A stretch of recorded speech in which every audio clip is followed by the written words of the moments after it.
And a simple concept that why ethanol inhibits gluconeogenesis.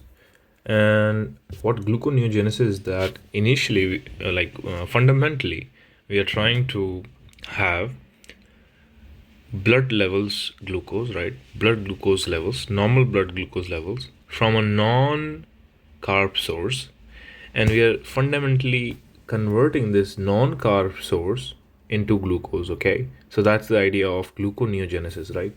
So gluco is glucose, right? Neo means new, and neo means new, and genesis means formation, right? So we have formation, we are making new glucose, kind of. Just try to understand it in that way. And it happens around 4 to 6 hours of fasting. And why we need it? We need normal levels of blood glucose levels, right, of RBCs in normal blood glucose levels for RBCs and kidneys, right? And what really happens here is that once we fast, this process makes sure that we have enough glucose for these RBCs and kidneys, right? That's the concept. Now, why it really happens, right? Why? Because this ethanol, the alcohol you drink, it goes to hepatocytes, it goes to the liver, and once it reaches in the liver, the ethanol converts into acetaldehyde, right? Now, this process is driven by an enzyme called alcohol dehydrogenase, right? It's a dehydrogenase, right? And this process consumes something called as NAD plus, and it converts this NAD plus into NADH, right? Now, before going into the concept, let's try to understand what exactly is NAD plus and NADH. So I don't remember the full name, right? I don't need to maybe memorize it, but it's just you should know that this NAD plus is vitamin B3, okay? And it it is a electron acceptor, okay? It takes the electron or the hydrogen from other molecules. It takes it, right? And think of NAD plus as some sort of like as like a guy who takes the food from you and then it gives the food to someone else, right? It's like a bully. Okay, does it make sense? So it it accepts the electron and it accepts the hydrogen from other molecules, and then it empties, right? It transports this electron, right? it it transports this, right?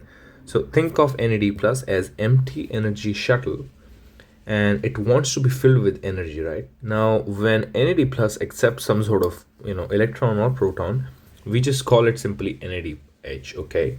So usually NAD plus can get like 2 electrons or 1 proton, that is 1H plus, right? So this is essentially what NADH is, right? NADH is the form of NAD plus when it is carrying energy, okay? That is it. That's the real difference, okay? Now, why does the body care about NAD plus and NADH? Because most metabolic reactions, they depend upon this balance, okay? For example, we know that in body we have this reaction called lactate, and it turns into, from lactate it turns to pyruvate, right? And in this process, we when NADH is high, the lactate turns the lactate turns to pyruvate, right? And then we have glucose. But if NADH is high, the pyruvate turns back into lactate, and then we cannot make glucose. So metabolism works like a seesaw. It works like a balance of NADH, NAD plus, and NADH, right? This is the balance, right? If NAD plus is high, then the reaction will go in this way. If NADH is high, then the reaction will go in reverse way, right? So NAD plus, it's like a how to say, it's like a store of energy. That's it. It's just a temporary carrier of electron, right? So that's the idea. Okay, so let's come back to ethanol. The ethanol converts into acetaldehyde, and then acetaldehyde converts into acetate, right? And then it can be just pushed out of the body in many ways. So main key enzyme that does that does this whole thing is alcohol dehydrogenase and aldehyde dehydrogenase, right? So this reaction is done by aldehyde dehydrogenase, and this reaction is done by alcohol dehydrogenase. Now both of these reactions, they need NAD plus levels. If NADH levels are high, a lot high, like a lot of very high, then what really happens is that these reactions will go in reverse. Okay, how? Because in the end, when acetate is formed, right, in the end we have high levels of NAD plus, right? These are high energy molecules, right?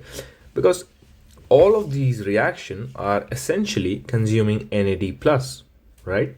And in the end we'll just be left with a lot of NADH, right? Once we have a lot of NADH, these raw materials that are needed for gluconeogenesis, they will be, they cannot convert from lactate to, pyruvate.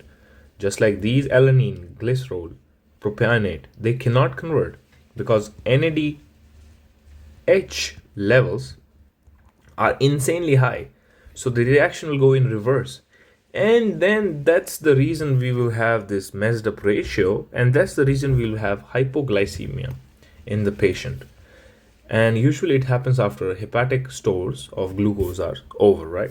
So that's the whole idea about, this whole why that why we feel like shit after having a lot of alcohol, because we are essentially tired, and we are tired because this alcohol shuts down this gluconeogenesis, which is important for maintaining our blood glucose levels. So that's the idea.